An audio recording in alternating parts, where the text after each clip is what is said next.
Hello and welcome to the Brickstar Museum's Festive Traditions video series.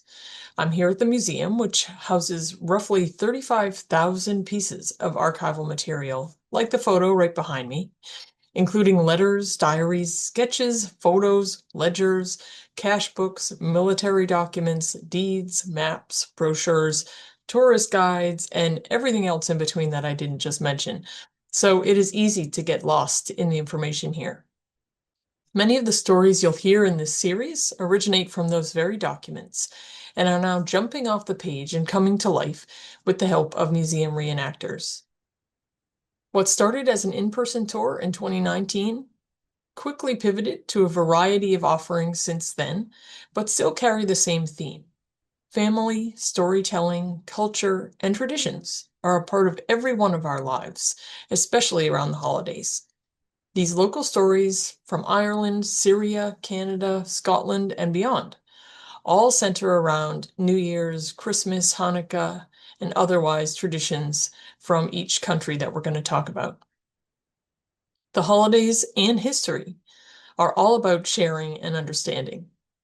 You can take part in this series by leaving us stories about your own family traditions, questions about the stories that we tell, and discover more videos at brickstarmuseum.org/festive traditions.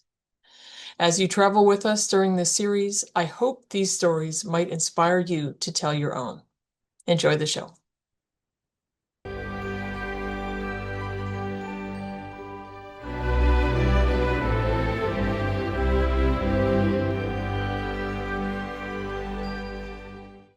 Buongiorno. I'm Joseph D'Ascanio, originally from the Abruzzo region of Italy, along the Adriatic coast east of Rome. My hometown in Abruzzo was Letto Monopello, a small community known for its stone quarries. If I was a writer, I could tell my life from beginning to end. It would be a big book. It begins in Letto Monopello, where I lived until I was 8 years old. I had lost my own father at 18 months, and my mother remarried, but her new husband didn't like me or my sister. He was abusive to all of us, including my mother. It wasn't too long before my older sister, who was 17 at the time, and I were kicked out. I was only 8 years old. She and I started walking through the Abruzzen countryside, eating fruit from trees as we went. At one farm, we got in trouble for picking fruit, but when we told the farmer our sad tale, he said, "I have 5 children and I'll take one more." So I stayed to work as a servant, feeding cows, sheep, and doing odd jobs. When I was about 14, we took a vacation to Monopello, a nearby town where I was introduced to a shoemaker, and he agreed to keep me on as an apprentice. You would be surprised the life of a person. Everyone has his own history, some worse than others. When I was 16, I was old enough to go anywhere and make a living, so I traveled from town to town earning about 50 cents a pair of shoes. That's how I saved the money to come to America. I had heard how great it was in America from another fellow. In winter, you could walk on the rivers. I thought, isn't that funny, how people can walk on water? When I was 19, I took the Italian liner SS Duca degli Abruzzi from Naples. The fare was $20, and I arrived in New York City in 1912 and immediately headed to Maine to work for a shoemaker in Portland, the Fink brothers on Munjoy Hill. I knew no English, so went straight to school to learn it. My future wife, Elizabeth, emigrated from Italy 3 years later, along with her brother Mario on the SS Kennebunk.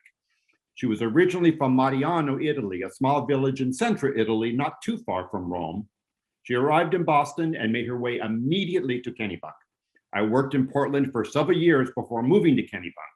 I had heard from a couple of Italian guys working to put a sewer in town that Kennebunk was a nice little town, so I thought it might be a pretty good place to start my very own business. Elizabeth and I met here in Kennebunk, and we were wed in 1916.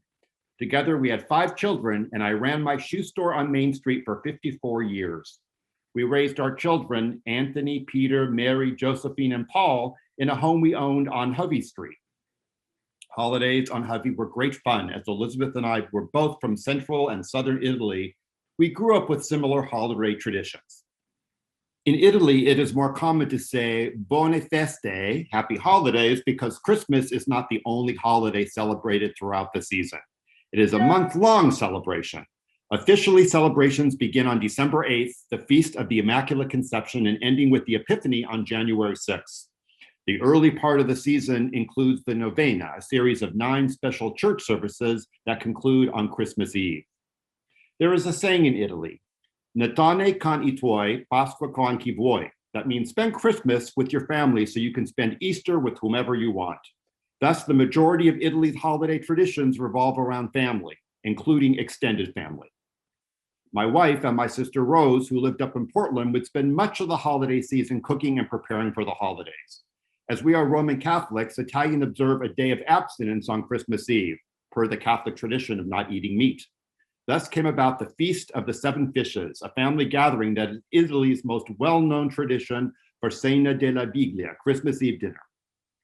Fortunately, we lived in Kennebunk, and it was easy to procure fish for Christmas Eve dinner, which would be enjoyed before midnight mass. Typically, the meal is 7 courses, either with 7 types of fish served or fewer types of fish served 7 different ways. Christmas Day meal is usually hosted by grandparents in the family, bringing together multiple generations and branches of the family. The meal is known as the cenone, a big dinner with plenty of meat and pasta on the menu. In addition to the succulent feast, we enjoyed many sweets. Desserts include the bucciolate, biscuits filled with almonds, pistachios and dried fruit, and panettones, sweet cakes that look like a giant muffin filled with raisins and candied fruit. Many Catholic cultures use the nativity scene, which depicts the birth of the baby Jesus and was the focal point of the Italian Catholic Christmas tradition. The first nativity was created by St. Francis of Assisi on Christmas Eve, 1223. It used live people and animals to act out the birth of Christ. Over time, figurines were used, first large one in churches and then smaller ones for home use. We had one in our home, and the town of Lettomanapello in Italy, where I am from, takes great pride in its nativity display at the town's church. Because of the town's history of stone cutting, each large figure was cut from stone.